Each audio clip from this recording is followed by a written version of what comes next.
Shalom. Shalom, shalom. A blessed Tuesday. The Catholic Daily Gospel reading taken from the Gospel according to St. Matthew chapter 8 verses 23 to 27. Glory to you, Lord. He got into a boat and his disciples followed him.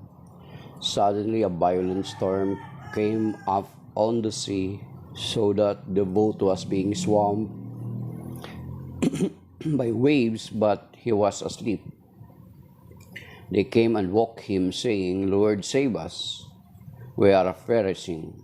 He said to them, "Why are you terrified, O you of little faith?" Then he got up, rebuked the winds and the sea, and there was great calm. The men were amazed and said, "What sort of man is this, whom even the winds and the sea obey?" The Gospel of the Lord. Praise to you, Lord Jesus Christ.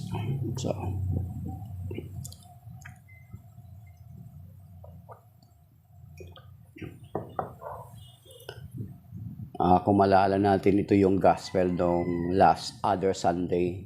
2 Sundays ago.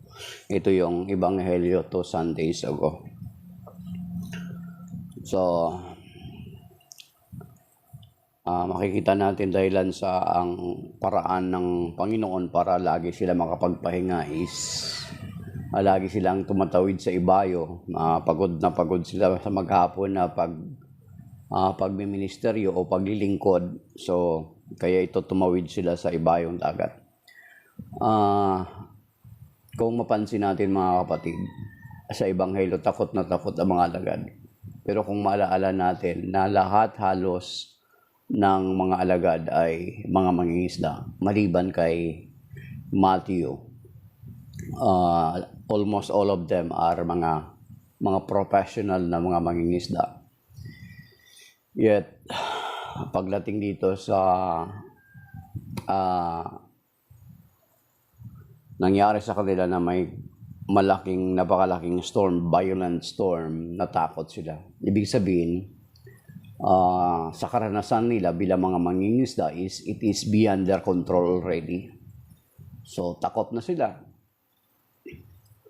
Siguro at first kasi hindi naman sinabi naman ni St. John sa Gospel niya, hindi naman lahat isinulat, bagkus isinulat ito para tayo sumampalataya na ang Panginoong Hesukristo, ang Mesiyas, ang tagapagligtas. Siguro prior nila gisingin ng Panginoon, since napagod ang Panginoon, natutulog doon sa likod ng bangka, tahimik na tahimik.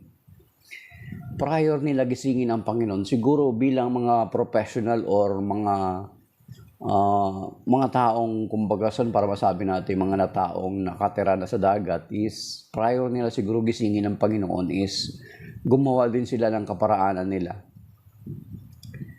Gumawa din sila siguro ng kaparaanan nila na as much as possible ay magiging ligtas sila. Pero nakikita nila na beyond their control already.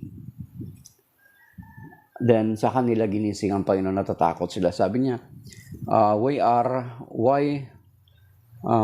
Lord, save us. We are perishing. Panginoon, iligtas mo kami. Lord, save us. We are perishing. Sabi niya, Panginoon, iligtas mo kami. Tayo ay parang mamamatay na. Sa takot nila, no? Bagamat sila ay mangingisda at nakikita nila na beyond na sa kanilang kakayanan yung ang capacity ng dagat, kaya ginising nila ang Panginoon. Parang sa buhay natin minsan, di ba? Pag sa tingin natin na hindi na natin kaya, saka lang natin tawagin ang Panginoon, Lord, save us. Kasi natural, may pride to may mga ego tong mga mangingisda na to. Hindi ka agad-agad hindi to kaagad-agad tatawag sa Panginoon, hindi nila kaagad gigisingin ng Panginoon kasi mangingisda sila Di ba? Ang Panginoong Jesucristo, anak ng karpentero, sila mangingisda. Natural, as much as possible, ay gagawa mo na sila ng paraan. Parang tayo din na tao, di ba? Tayo na mga tao kung minsan, hanggat kaya natin gumawa ng paraan, ay gagawa tayo ng paraan. Later na lang si Lord. Diyan ka muna, Lord, kaya ko pa to. Then sa tingin nila, nung hindi na nila kaya, saka nila tinawag ang Panginoon. Lord, save us. We are perishing. Sabi niya, iligtas mo kami, Panginoon. Tayo ay, nakalagay dito sa ibang salin niya. Sa doon yung American Bible Translation. So sabi niya, Lord, save us. We are perishing. He said to them, why are you terrified, O you of little faith? Then he got up, rebuked the winds and the sea, and there was a great calm. The men were amazed and said, what sort of man is this, whom even the winds and the sea obey?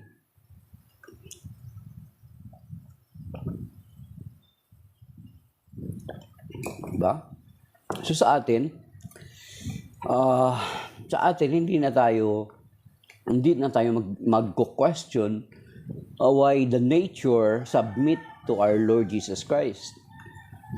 Kasi alam na natin na ang Panginoong Jesucristo ay Diyos na nagkatawang tao.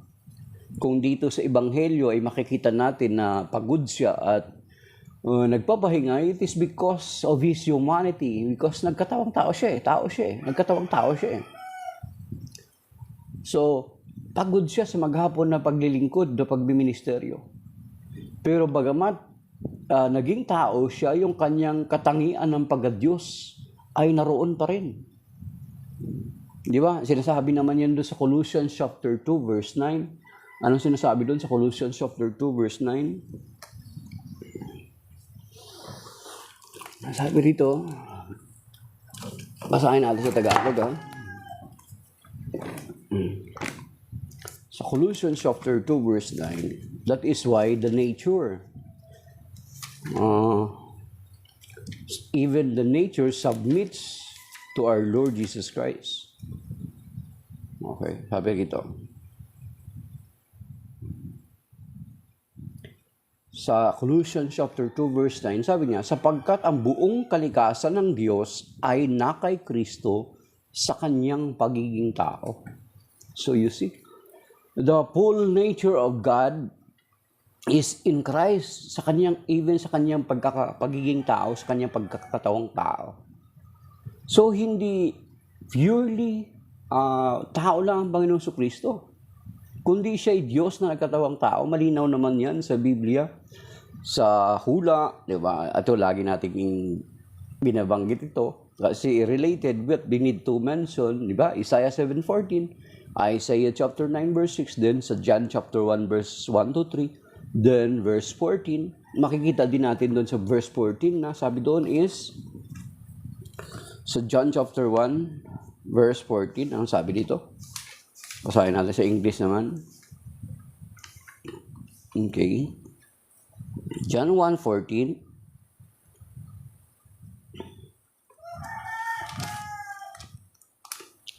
And the Word became flesh and made His dwelling among us.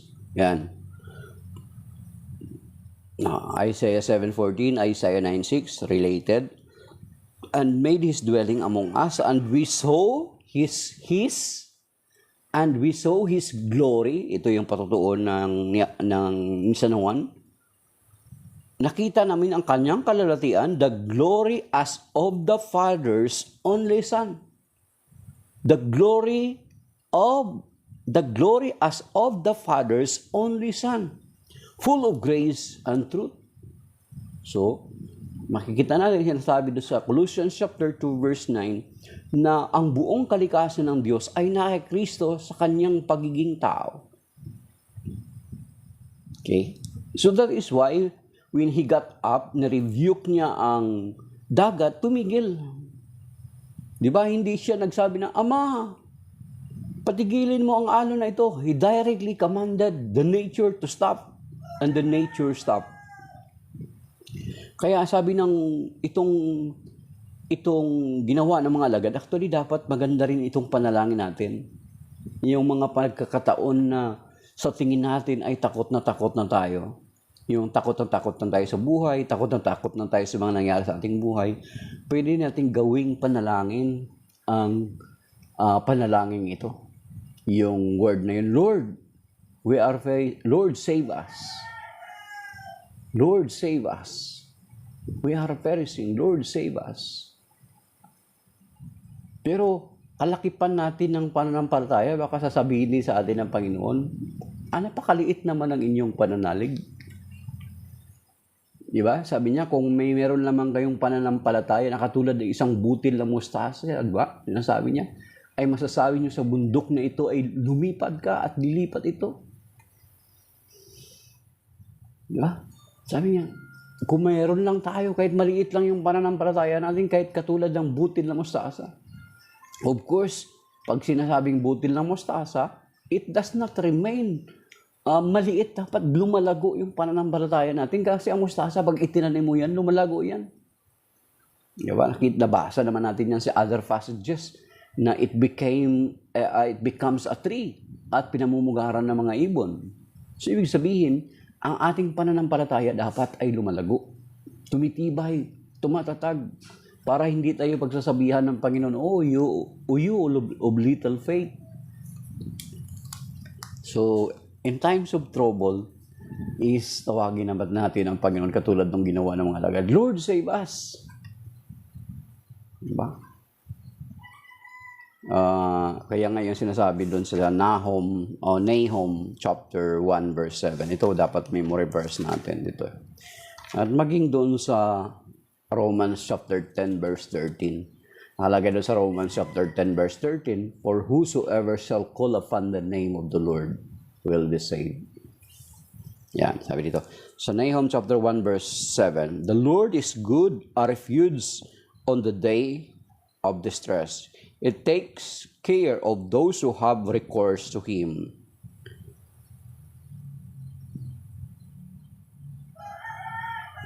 Yan. Sa Nahum 1:7.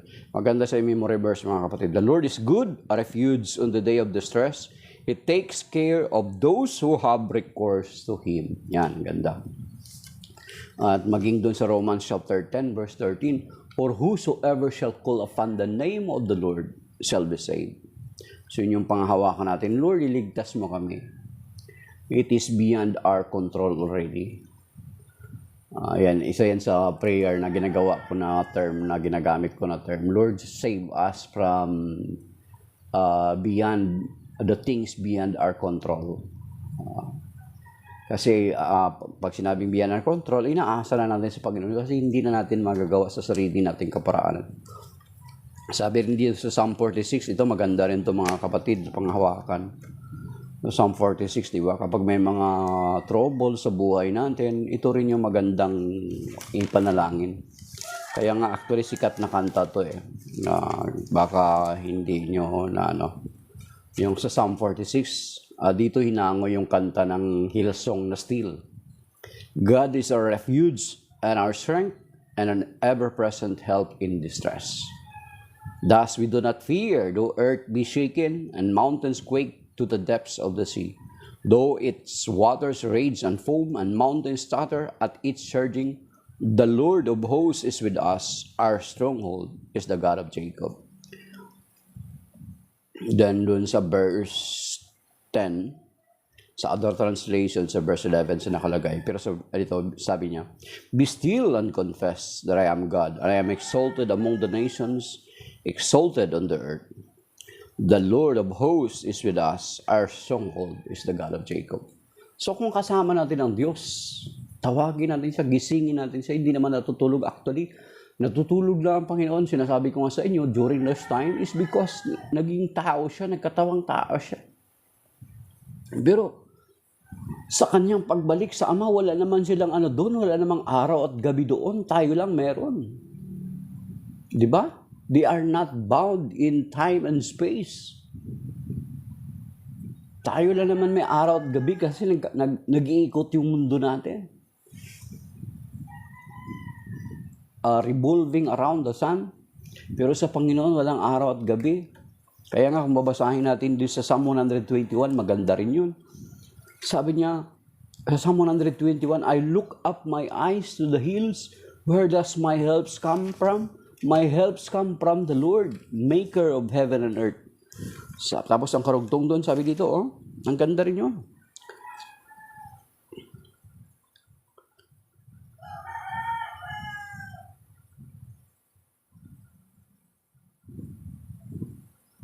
Sa verse 3, Psalm 121 verse 3, God will not allow your foot to slip, your guardian does not sleep. Truly the guardian of Israel never slumbers nor sleeps. Hindi nagpapahinga or natutulog. Kasi wala nga sila doon. Tayo lang yung may araw at gabi. We are revolving around the sun. Then doon pa sa Isaiah chapter 40, verses Isaiah 40:28. Hanapin natin doon. So ito yung mga i-claim natin ng mga promises ng Lord para pagdating ng mga pagsubok is meron tayong mapanghawakan, meron tayong babalingan na pangako ng Panginoon para mapalakas yung ating kalooban. Hindi tayo matakot sa mga dumarating na mga unos sa ating buhay. Do you not know or have you not heard? The Lord is the eternal God, creators of the ends of the earth. He does not faint nor grow weary, and his knowledge is beyond scrutiny. Sabi dito, verse 28, Isaiah 40, verse 28, do you not know or have you not heard? The Lord is the eternal God, creator of the ends of the earth. He does not faint, hindi siya nanghihina, nor grow weary, and his knowledge is beyond scrutiny. Tingnan natin ito sa Tagalog kung paano pagkasalin. Isaiah 40 verse 28. Okay. Buksan niyo po sa Bible niyo kung may Bible kayo dyan. Mas mainam sa Bible. Do not rely on Bible. Hindi ba ninyo nalalaman? Hindi ba ninyo narinig? Dito siya ay walang hanggang Diyos. Ang siyang lumikha ng buong daigdig. Hindi siya napapagod. Sa isipan niya ay walang makatarok. Walang makakaunawa. Okay? Hindi siya napapagod. So therefore, dito sa Ebanghelyo, napapagod siya kasi nagkatawang taong Panginoong Kristo. It takes the human form. Yung sinasabi sa Philippians chapter 2, verse 5. Verse 5 to 8, magpakababa kayo katulad ni Kristo, na bagamat siya ay Diyos, ay hindi nagpilit na manatiling kapantay ng Diyos, bagkus sinubad niya ang kanyang katangian ng pagka-Diyos at namuhay na katulad ng isang alipin. That is why, noong nagkatawang tao siya, napagod siya. Okay? So, yun yung sinasabi ng Ebanghelyo. Kasi may sinasabi ng iba, gagamitin nila ito para para i-try to debunk na ang Panginoon Kristo ay hindi Diyos kasi napagod. Let us remember, napagod siya because He takes the human form. Philippians chapter 2, verse 5 to 8, nagkatawang tao siya. So, sa panahon ng ating bagabag, sinasabi doon sa Psalm 46 na God is our refuge and strength, a very present help in trouble. Siya yung tatawagin natin. Sapagkat sinasabi sa banal na kasulatan sa Romans chapter 10 verse 13, for whosoever shall call upon the name of the Lord shall be saved. Tawagin natin siya. Siya yung ating tagapagligtas. Actually, ako dati kahit nung sa probinsya pa ako dati, yun lagi kong kiniklaim. Yung mga, sa prayer natin, ito yung ikiklaim natin. Lord, ikaw, sinabi mo na, if we call upon your name, we will be saved. We are calling your name right now. Save us from these current situations of ours. Save us, Lord, from these things beyond our control in our lives. Katulad ng ginawa ng mga laga, diba? Sabi niya, Lord, save us. Panginoon, iligtas mo kami. Siguro, at hindi rin natin muna hintayin na kapag hindi na natin kaya, saka lang natin tatawagin ng Panginoon. Dapat constant yung paghingi natin ng tulong sa Panginoon araw-araw. Lord, iligtas mo po nawa kami sa araw na ito sa mga bagay na beyond our control. Ligtas mo po nawa kami sa kalalagayan namin sa kasalukuyan, sa mga kuminsan kagagawan din namin na kumbaga dahilan sa kagagawan din namin because of our sins na kung bakit kami nasadlak sa ganitong kalalagayan. Yet, we are asking your help to save us. Sabi din sa tawag nito, ang nakalimutan ko. So yun yung ano natin mga kapatid, yun yung pray na morning. So yun yung gagawin natin mga kapatid. Ang sabi pala doon sa Psalm 118, ang husana pala actually is, ang kahulugan ng husana is yun, di ba, nung ano pala yun, ang kahulugan ng husana is sa Hebrew, in-English na salita yung husana. Pero sa Hebrew, ang salita ng husana is Hoshana, na ang ibig sabihin pala nun is Lord save us. Pwede rin natin yun, shortest form of prayer na bago tayo lumabas ng bahay, Hosana Lord, Hosana. Yung kung tamad ka na siguro kung mga nasa edge ka na ng namang prayer mo na Lord Hosana. Yun yung binanggit ng mga tao, di ba, na binanggit nila na sigaw nila Hosana sa anak ni David. Ang ibig palang sabihin nun is Lord save us. Okay, sabi dito, hanapin natin sa Psalm 118.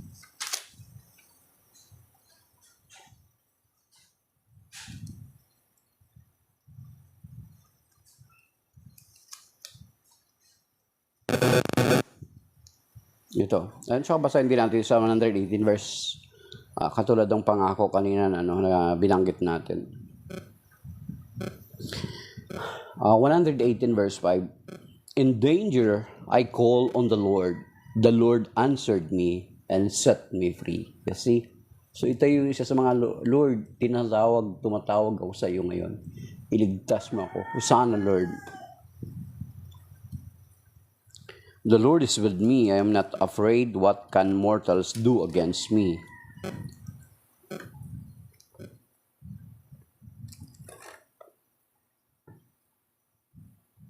Yan. The Lord is with me as my helper. I shall look in triumph on my foes. Better to take refuge in the Lord than to put one's trust in mortals. Better to take refuge in the Lord than to put one's trust in princes. And ito yung sinasabi ko sa inyo na hosana mga kapatid. Dito sa Psalm 118 verse 25. The Lord grant salvation. Grant salvation. May footnote dito sa inyo, American Bible, nang sabi niya, grant salvation, the Hebrew for this cry has come into English as Hosanna. So, parang in-English yung word na Hosanna. This cry and the words in yung sa verse 26, blessed is he who comes in the name of the Lord, na ginamit ng mga tao nung pagpasok ng Panginoong Kristo sa Jerusalem. In verse 26, were used in the gospel to welcome Jesus enter the temple on Palm Sunday sa Mark 11:9-10. Yung word na Hosanna, isang kahulugan niya is Lord grant salvation. Yan ang Englicized na word. So sa Hebrew, it is Hoshana, ginawang English na Hosanna. So pwede natin yung everyday natin bago tayo alis ng bahay, maganda siyang prayer. Hosanna Lord. Hosanna Lord. O di kaya, sa Hebrew is Hoshana. Hoshana Lord. Hoshana Lord. Then, pwede na tayo umalis. Yun yung pinaka-shortest prayer natin. Lord grant us salvation. Ito yung ginawa ng mga lagad na nung dumating yung mga unos sa kanilang buhay na beyond their capacity already, beyond their ability already, is tinawag nila ang Panginoon.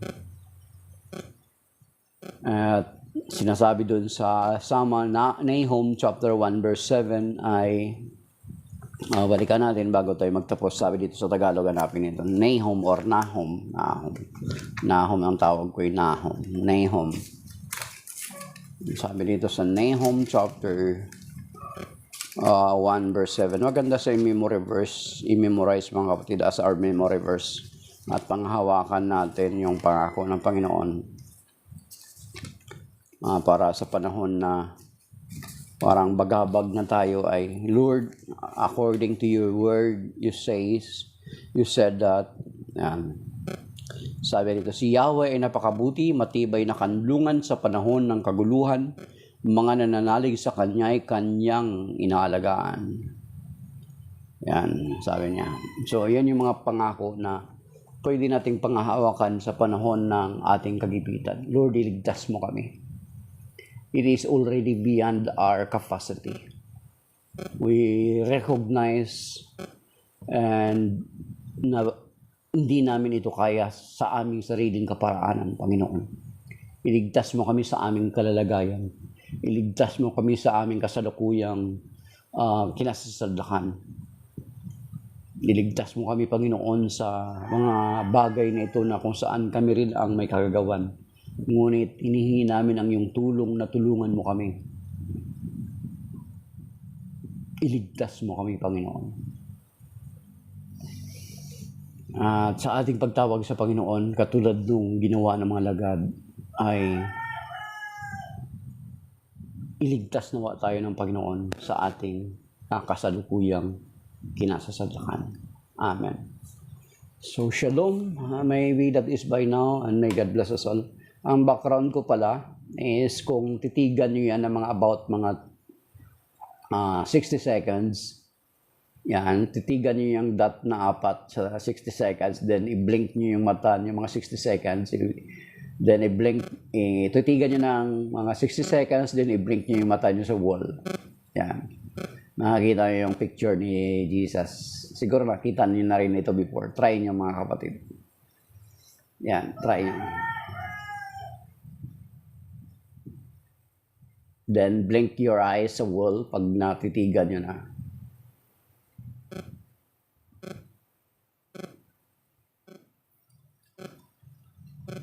Okay. So, nagawa nyo. Kapag tinitigan nyo yung 4 blinks na yan, yung dots na yan, then i-blink nyo yung mata nyo sa wall ng mga 3 hanggang 4. Yan yung background photo ko. Okay. So, shalom. Maybe that is my mga kapatid. May God bless us all.